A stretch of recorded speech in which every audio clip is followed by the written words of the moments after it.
Anna Miller, the girl who'd been my shadow for the last 10 years, suddenly told me she was done with me. I laughed and asked if she was playing hard to get. She just shook her head, her eyes unervingly calm. Jake, I'm tired. I didn't think much of it at the time. Not until I found her journal, the one she'd forgotten to lock, and saw 10 years of my name filling its pages. The last entry was just one sentence. If I could go back 10 years, I would make sure we never lived next door to each other. When I swear I was just being clumsy, I shouldn't have knocked over that old locked wooden box on her desk when my mom asked me to take some strawberries over to Anna's place. The lock broke on impact. The lid popped open, revealing a thick journal inside, its cover worn soft at the edges. Somehow, I found myself crouching down to pick it up. The journal had fallen open on the floor. It was covered front to back in my name. Jake looked so good playing basketball today. Jake talked to Sarah from the sophomore class again. Not happy. Jake. My brain buzzed. It felt like I'd been struck by lightning. Anna Miller liked me? The girl who'd followed me around for more than a decade, bringing me coffee, helping with my homework, taking the fall for me? The girl who was always just there? The one I'd never really looked at? She had a secret crush on me. I stayed crouched on the floor, my fingers trembling slightly as I turned page after page. From middle school to high school, and now into college. Her handwriting evolved from a childish scrawl to neat cursive. Her mood shifted from giddy excitement to silence. It was like watching a silent, black and white movie of a decade I never knew existed. I finally reached the most recent entry. It was dated last week. There's only one line. The ink pressed so hard it grooved the paper. If I could go back 10 years, I would make sure we never lived next door to each other. My heart seized a sudden, painful clench. To the sound of a key in the lock, I scrambled, shoving the journal back into the box and kicking under the desk. I had just straightened up, pretending to be studying a movie poster on her wall when Anna walked in. She froze when she saw me. Her face was a blank mask. What are you doing here? My mom asked me to bring you some strawberries. I pointed to the bag of aggressively red fruit on her desk. My voice sounded raspy. Oh, thanks. She dropped her backpack. Her tone as flat as if she were talking to a delivery guy. Before, she would have lit up, rushing over to ask about my day if I was tired. But now, she just walked around me and started tidying the clothes on her bed, not even bothering to give me a second glance. The change was jarring. It was like being used as sunshine and suddenly being thrown into a walk-in freezer. I couldn't take it. I thought about the text she'd sent a week ago, out of the blue, saying we shouldn't talk anymore. I'd been in the middle of a game with my teammates and had just replied with a... She never explained. I hadn't taken it seriously. I figured it was just one of her moods, or maybe what her mom called playing hard to get. Anna, I said. She didn't turn around, just kept folding a shirt. Yeah, that text from last week. About breaking things off. I licked my dry lips. Were you serious? She paused. Then she turned and looked at me. Her gaze was perfectly still, like the surface of a deep lake, without a single ripple. Jake, I'm tired. So rest. What's all this about breaking things off? I tried to lighten the weird tension with a joke. You've thrown fits before. You're always fine after a couple of days. She shook her head. This time is different. I'm just done trying to like you. She said it so quietly, but it hit me like a sledgehammer. The shock from the journal, now layered with her own words, left me completely stunned. You, like me. The words tumbled out before I could stop them, tinged with a sense of absurdity I hadn't even realized I felt. Anna suddenly smiled. It wasn't the shy, happy smile she used to give me. This one was tinged with mockery and exhaustion.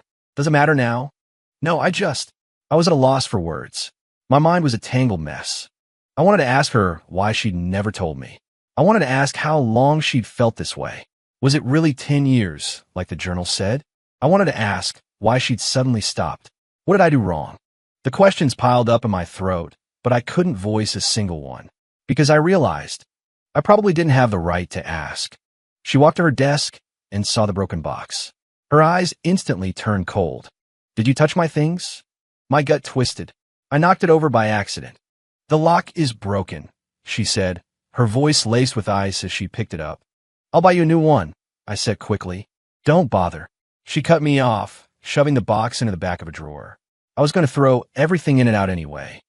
She was going to throw out That journal, filled with a decade of my life seen through her eyes. She would just untoss it. A nameless anger flared inside me. I couldn't tell if it was fury or something else. Anna, what the hell is your problem? I raised my voice. You like me. You don't like me. Are you messing with me? She looked up, meeting my eyes directly. Her gaze was terrifyingly calm. Jake, do you remember last Wednesday? My birthday. I froze. Last Wednesday. I think I forgot. I had team practice that day, then went out for drinks with the guys afterward. It had completely slipped my mind. You forgot, she finished for me, her tone flat. You didn't even send a happy birthday text. I called you, but you didn't answer. Then you sent a text. Said you were busy, you'd talk later. And then you never did. I opened my mouth to explain, but I had nothing to say. The practice was real. The drinking was real. Forgetting her birthday was even more real. That's it. I ran a hand through my hair in frustration. It's just a birthday. I can make it up to you, can't I? What do you want? I'll buy it for you right now. She looked at me, and the last flicker of light in her eyes died out. See, Jake? That's you. That's always you. You think you can just make up for everything. But some things, once you miss them, they're just missed. She picked up the bag of strawberries and pushed it back into my hands. Take these back. I don't really want them. And from now on, please stay out of my business. Close the door on your way out. With that, she turned her back on me and went back to packing a suitcase. Her silhouette was thin but radiated a sense of finality. I stood there, holding the heavy bag of strawberries. I couldn't go, but I couldn't stay. My chest felt tight, constricted. For the first time, I realized that this back, the one I'd been looking at my whole life, could feel so completely foreign. I think I really screwed something up, something important. I walk home in a daze, and as calm, empty eyes replaying in my head. And her words, I'm tired. I threw myself onto the couch and pulled out my phone, instinctively opening my message history with her. I scrolled up. It was mostly her. Jake, it's going to be cold tomorrow. Wear a jacket. Jake, I left a bagel for you on your desk. Jake, want to walk home together tonight? Jake, how do you do this problem? Attached was a blurry photo of a calculus textbook. My replies were always short. Okay, got it, busy, or I just didn't reply at all. I never thought anything of it. She wanted a text. I was too lazy to reply. It seemed normal. But now, staring at the screen full of green message bubbles from her, punctuated by my sparse, dismissive white ones, it stung my eyes. I tapped on her Instagram profile. A blank page. User not found. She blocked me. Or deleted me? My heart stuttered again. I opened Venmo and tried to send her $1. A notification popped up. This user cannot receive payments from you. She really deleted me. Damn it. A hot rage shot through me. I jumped up from the couch, ready to storm next door and demand an explanation. An explanation for what? I didn't know. I just felt this suffocating pressure in my chest. I pulled open my front door and saw her mom, Mrs. Miller, standing there, her hand raised to ring the doorbell. Jake, just the person I was looking for. She didn't look happy. Did you and Anna have a fight?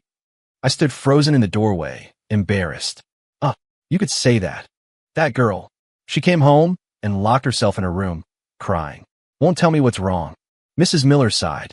You two grew up together. Can't you talk things out? Anna's always been so good to you. You should be the one to give in a little. She was crying? Anna was crying? The same Anna who had been so calm, so resolute in front of me, was hiding in her room, crying? The anger I felt was instantly replaced by something far more complicated. It was heavy and gritty like wet sand. Mrs. Miller, I didn't know what to say. Was I supposed to tell her that we were fighting because I forgot her daughter's birthday and she decided she was done liking me? The words wouldn't come out. It sounded so childish. All right. Well, it's normal for young people to argue. Mrs. Miller waved her hand dismissively. Listen, Anna is leaving for an internship in Chicago tomorrow. Her train is at 7 in the morning. Help me see her off, will you? She has a lot of luggage. It's a good chance for you to apologize, smooth things over. An internship? She never said anything to me. She just finalized it a few days ago. The school recommended it. A great opportunity. Mrs. Miller paused. She didn't tell you? I shook my head, my throat tight. She was leaving, and she wasn't even going to tell me. 5 the next morning. I was awake at 5:30. Or rather, I hadn't really slept at all. Every time I closed my eyes, all I saw was Anna's face and that journal. At 6, I found myself downstairs, leaning against the entrance of our apartment building. I lit a cigarette, took a few drags, and then angrily stubbed it out. At 6:20, Anna came down, dragging a large suitcase. She stopped short when she saw me. Then she immediately looked away, as if I wasn't there, and tried to pull her suitcase past me. "I'll take you," I said, blocking her path and reaching for her luggage. She sidestepped me. "No, thanks." Her voice was cold. "Your mom asked me to," I said, playing the mom card. "I'll tell my mom you did." She tried to walk around me again. The wheels of her suitcase rumbled on the pavement. I caught up and grabbed the handle. "Anna, do you have to be like this?" She stopped and turned to face me. In the faint morning light, her face was pale, with dark circles under her eyes. "Yes, Jake, I do." "What?" I said I do. She enunciated every word. "Right now, whenever I look at you, the last 10 years of my life feel like a joke." Her words were knife, quick and precise, straight to my heart. I took a deep breath. "Okay, fine. I was wrong. I forgot your birthday, and I was a jerk. I'm sorry, all right? It's not necessary." She tried to pull the suitcase away. I held on tight. "Then what do you want from me?" I was getting desperate. "You said you're done liking me. Fine, I get it. But we've known each other for over a decade. You're just trying to throw it all away? You won't even let me drive you to the station?" She looked at me, and a strange, pitying smile touched her lips. "You look pathetic right now, Jake. You're just not used to it. You're not used to your little shadow disappearing. You're not used to having your ever-reliable backup plan gone. You'll get used to it. It'll be fine." She gave a sharp tug and wrenched the suitcase from my grip. She turned and flagged down a taxi that was just pulling up. Her movements were sharp and efficient. I stood there, frozen like a statue, watching her get in and close the door.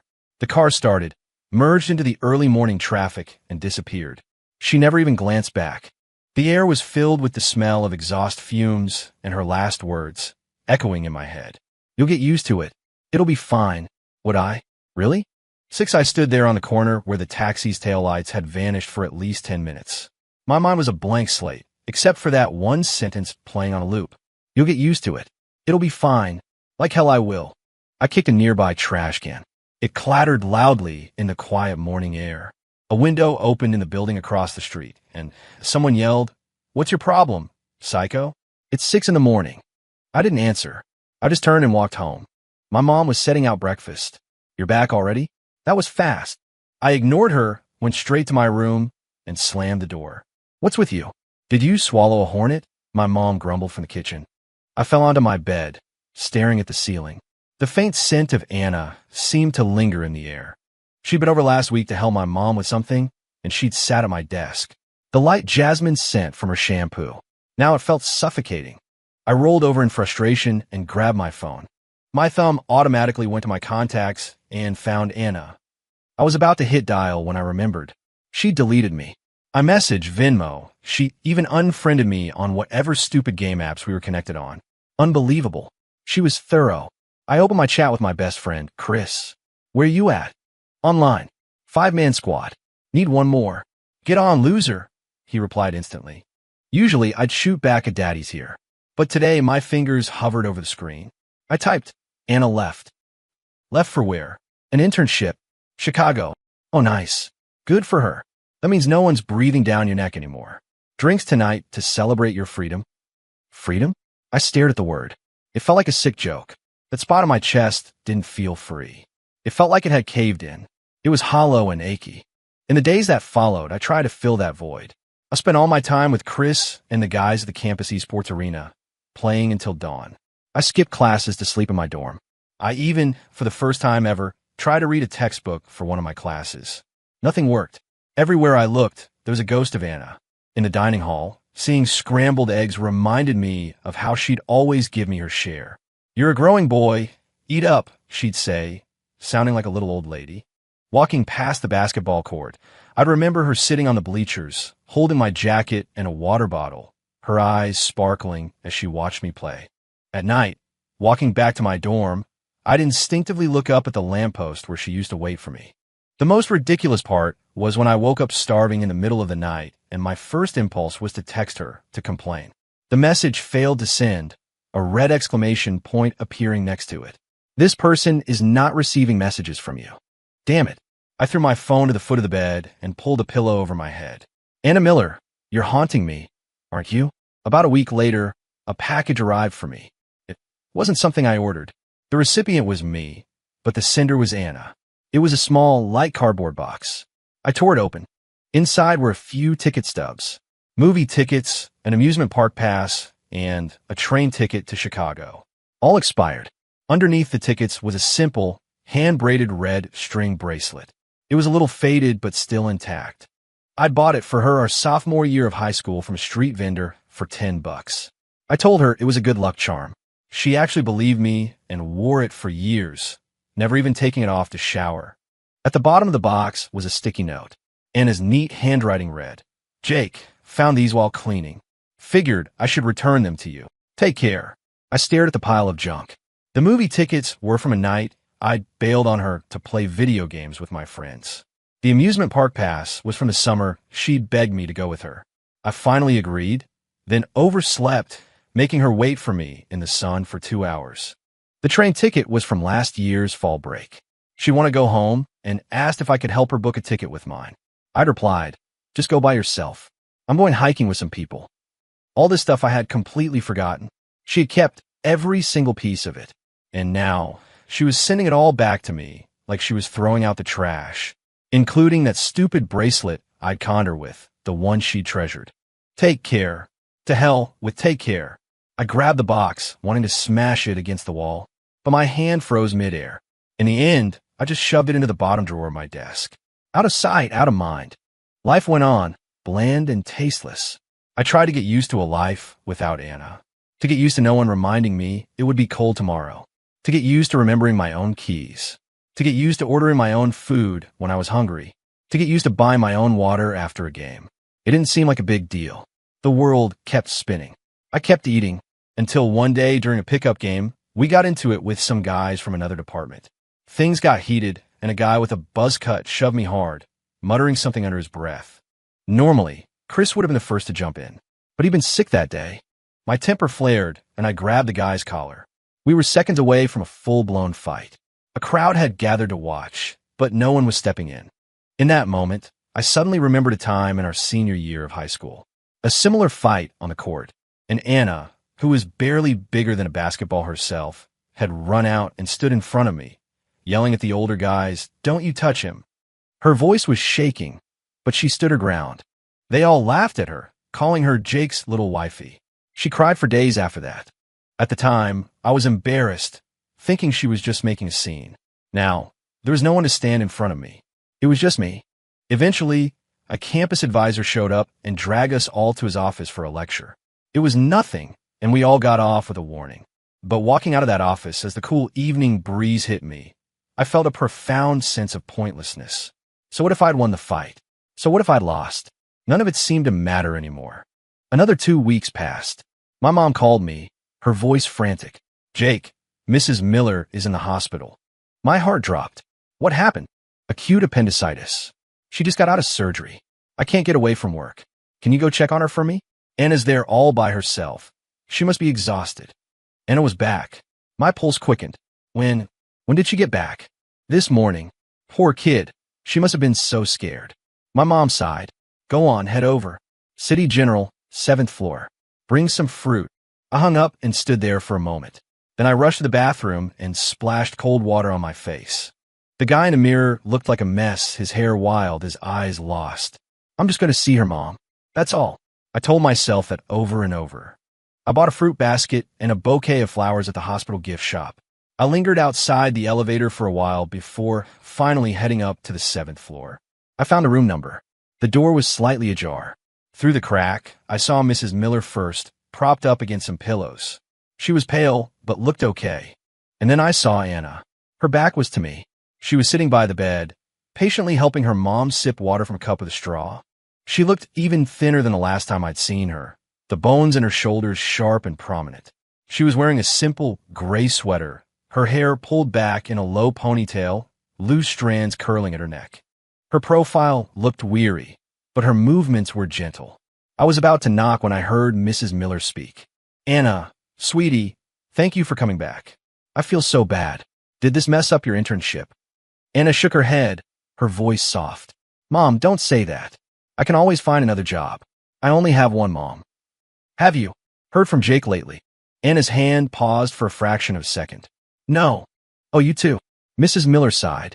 That boy, he's just clueless. He's got a good heart, though. Mom. Anna cut her off. Her voice was still quiet, but it held an undeniable firmness. Let's not talk about him. Right now, I just want to take care of you, find a new job, and live my life. Nothing else matters. My hand, which had been resting on the doorknob, slowly pulled back. That phrase, nothing else matters, was like a bucket of ice water, extinguishing whatever faint, nameless hope had sparked within me. I stood there in the hallway, trapped. The fruit basket and flowers in my hands suddenly felt impossibly heavy. In the end, I didn't go in. I left the basket and flowers at the nurse's station and asked them to deliver them to the patient in room 709. I basically fled. I didn't feel like I could breathe properly until I was outside the hospital entrance, the cold wind hitting my face. My phone buzzed. It was Chris. Jake, board game night, we're one short. You in? There's girls. I stared at the message, motionless. All I could see was Anna's tired but determined profile. The way she said, nothing else matters. I slowly typed my reply. Can't. Something came up. I shoved my phone back in my pocket and started walking with no destination in mind. For the first time, the city I'd lived in for over 20 years felt unfamiliar. For the first time, I realized how empty, how unnervingly quiet life was without Anna by my side. I was supposed to be getting used to it, but it wasn't fine at all. It was worse. The night I ran from the hospital, I had a dream. I dreamed of the summer of our senior year. Anna was standing under the old oak tree by the school gate, waiting for me. The sun made her white dress glow. I rode up on my bike, slamming on the brakes at the last second, splashing puddle water all over her. She didn't get mad. She just smiled, her eyes crinkling, and handed me an ice-cold Coke. Jake, hurry up, we're going to be late. As I reached for it, the scene shattered.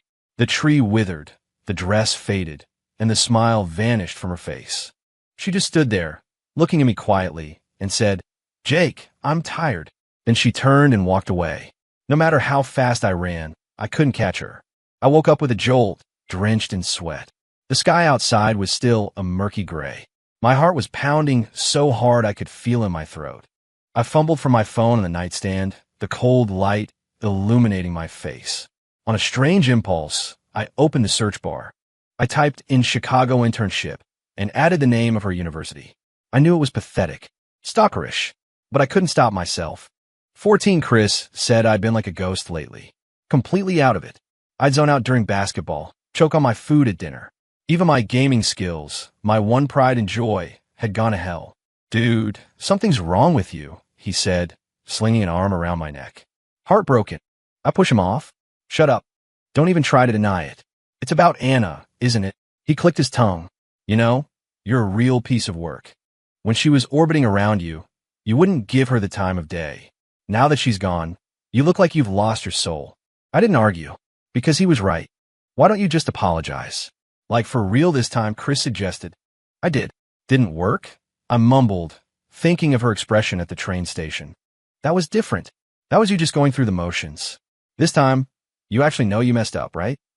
I was silent. Dude, girls are easy. Just buy her something nice. Say a few sweet things. Something nice? I thought about the pile of junk she'd returned to me, and that faded red bracelet.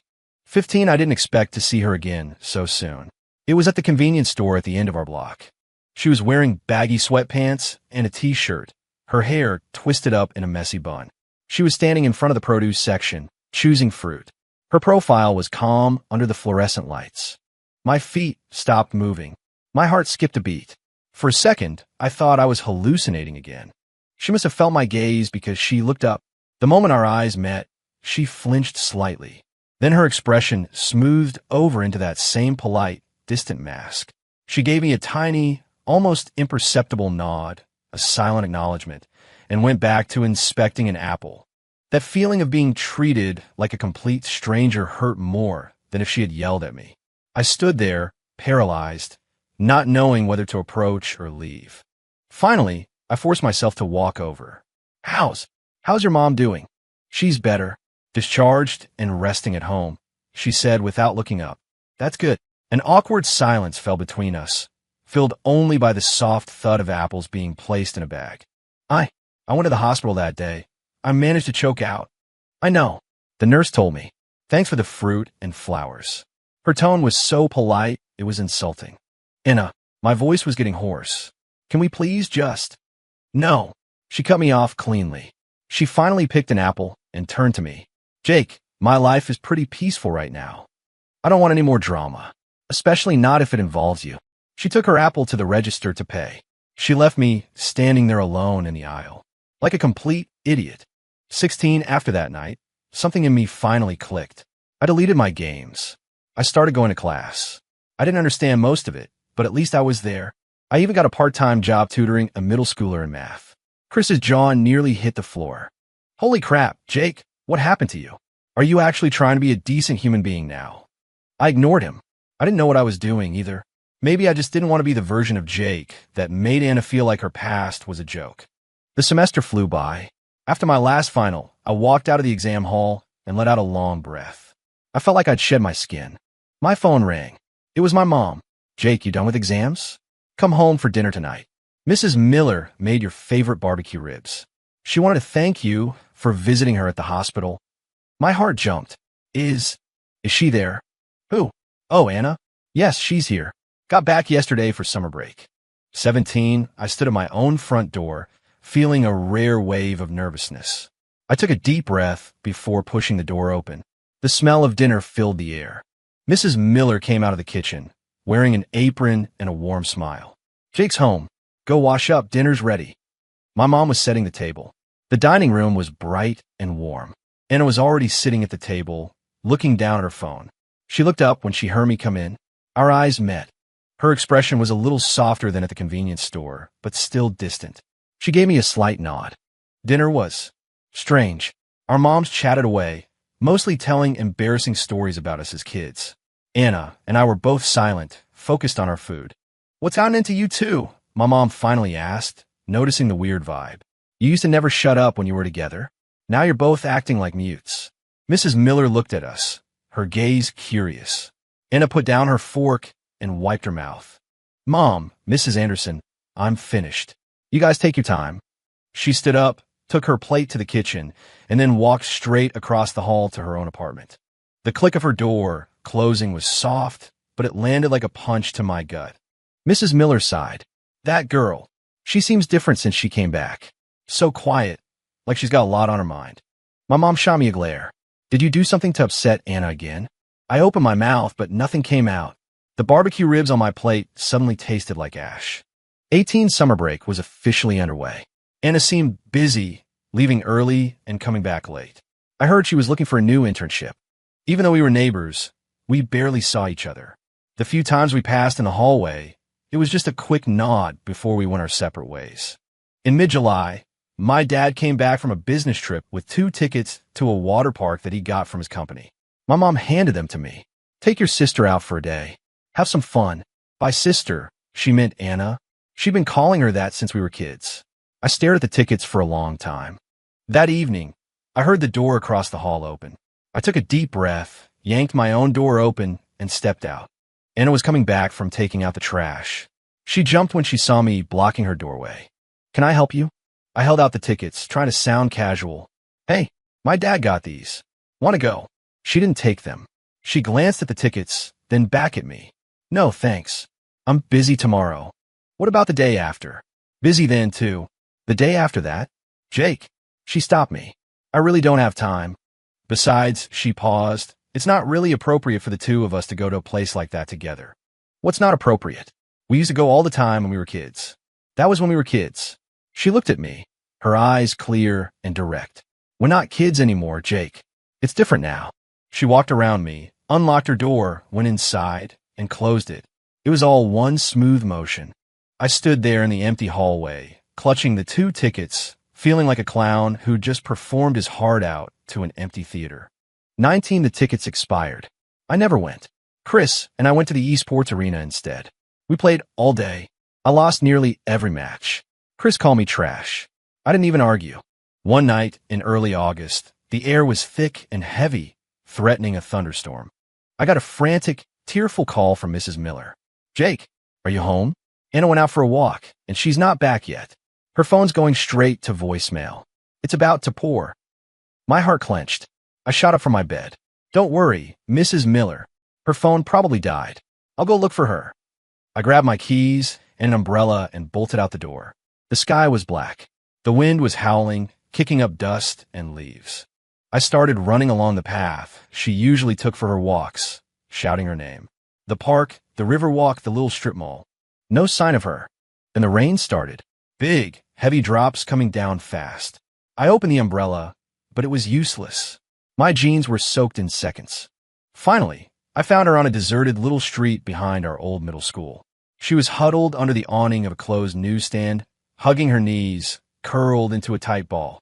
The dim streetlight cast a weak glow, and I could see her shoulders shaking. I ran over, holding the umbrella over her head. "Anna."